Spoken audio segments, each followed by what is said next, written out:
It was a warm August night in 1969 when a sense of unease settled over Los Angeles. The city was famous for its glitz and glamour, but something darker lurked beneath the surface. At the edge of the Hollywood Hills, nestled in a secluded ranch, a group of individuals known as the Manson family had been living off the grid for months, led by a charismatic but deranged man named Charles Manson. Manson, with his long, wild hair and unhinged eyes, had preached to his followers about the coming chaos, a race war he called helter-skelter. To his followers, he was more than a leader. He was a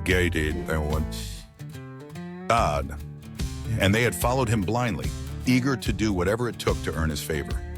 On the night of August 8th, a group of Manson's most devoted followers, Tex Watson, Susan Atkins, Patricia Krenwinkel, and Linda Kasabian, set off on a mission. They had been ordered to do something witchy, to kill as part of Manson's twisted plan. They had no idea the magnitude of their actions yet. They just knew that they needed to follow orders, no questions asked.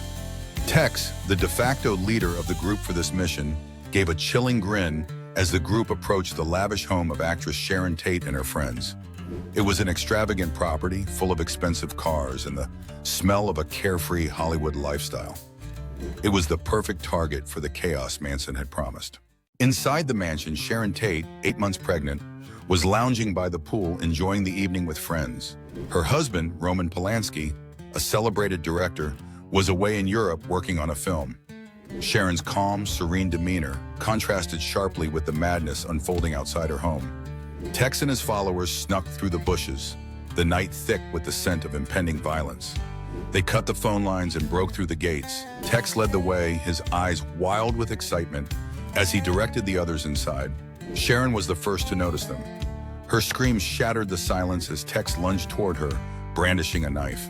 Sharon's friends, Jay Sebring, Abigail Folger, and Wojciech Frykowski, rushed to her aid, but they were overwhelmed by the brutal violence that followed.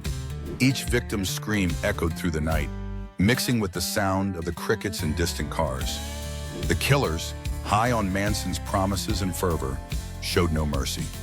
The brutal slaying was quick, but it was also a horrifying spectacle. Sharon Tate's final words, "I'm just a pregnant woman," seemed to echo in Tex's ears as he delivered the final blow. It was a moment that would haunt him for the rest of his life. The next morning, the city was buzzing with news of the shocking murders. But as the investigation unfolded, something unsettling began to emerge. It wasn't just a random act of violence, it was calculated. There was a deeper connection between the killers and the victim. The world had no idea that the Manson family had a twisted connection to Hollywood's elite. Detective Rick Cooper was assigned to the case. He had seen his fair share of murders, but this was different. The brutality was beyond anything he had ever encountered. As he dug deeper, he began to uncover links between Manson's cult and other high-profile figures in the entertainment industry. Was Manson trying to send a message? Or was this the beginning of something even more sinister?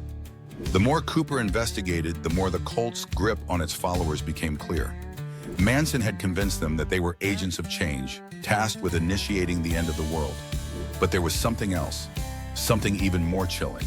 Some of the killers, like Linda Kasabian, began to crack under the pressure of their actions.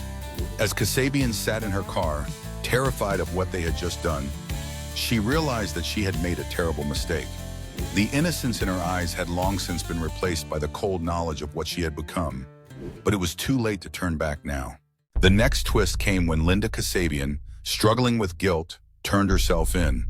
Her confession revealed Manson's influence and the horrifying truth about what had happened that night. Manson had convinced his followers that they were acting on behalf of a higher cause, but in reality, they were nothing more than pawns in his danger-out game. As Kasabian stood in front of the police, she explained how Manson had manipulated them, how he had played on their fears and desires, turning them into murderers. The cult was a web of psychological control, and Manson was its mastermind. The chilling truth struck like a thunderclap. But Manson remained eerily calm when he was arrested. His mind was already plotting the next phase of his plan. As he sat in the back of the police car, he muttered to himself, "It's not over yet. This is just the beginning." The trial that followed was a media circus, with Manson and his followers turning the courtroom into a stage for their warped beliefs. Manson's defiant behavior only fueled the public's fascination with him, and the entire country watched as the Manson family's twisted ideology was revealed to the world. As the guilty verdicts were handed down, the Manson family's reign of terror seemed to come to an end. But the emotional scars left on those involved would never heal. Sharon Tate's family was left to mourn the loss of a daughter, a friend, and an unborn child. The victims' families were forever haunted by the images of their loved ones' brutal deaths. Detective Rick Cooper, now forever changed by the case, sat alone in his office. The truth was out, but the questions remained. What drove Manson to lead so many people down such a dark path? How could a single man wield so much power over vulnerable minds? Years later, the Manson family murders would go down in history as one of the most shocking and terrifying crimes the world had ever seen.